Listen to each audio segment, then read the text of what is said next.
In this video, we're going to take a look at all of the PS5 themes that were released as part of PlayStation's 30th anniversary celebration. So if you take a look at the top, you'll see the 30 there with the buttons.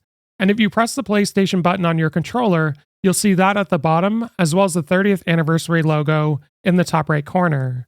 Now, if we go to settings and go to PlayStation 30th anniversary at the top, we'll see this appearance and sound option where you have PlayStation 1, PS2, PS3, and PS4. So let's now go to PlayStation. Do note that when you change to these themes, when you start up your console, you'll get that old startup logo, which is pretty cool. So if you take a look at the top, you'll see the PS1 console there. If you press the PlayStation button, you'll see the memory card in the top right and the PS1 at the bottom here as well.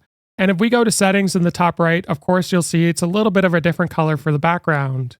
So let's now go back and we're going to take a look at PS2. So it looks like we got a blue theme here. And if we go back to the home menu, we have those iconic blocks in the top where you'd see them when you start up your console.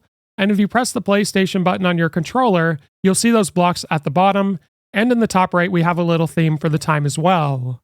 So let's now go back and take a look at PS3. This one's iconic as well.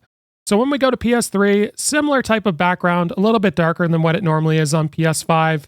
And you'll see that little background there, the iconic default theme that you'll get when you're playing on PS3. And if you press the PlayStation button on your controller, you'll see it'll go to the bottom as well. And in the top right, we have a cool custom clock theme there. So now let's go back to settings and we're going to take a look at the PS4. When we go to the PS4, we get this bluish background.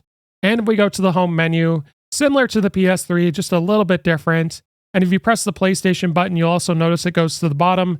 And then the top right, we have a little custom theme there. So be sure to check this out. It is for a limited time only, and select your favorite generation of PlayStation and try restarting your console to see that old startup theme. If this video was enjoyable, like and subscribe, and we'll see you in the next one.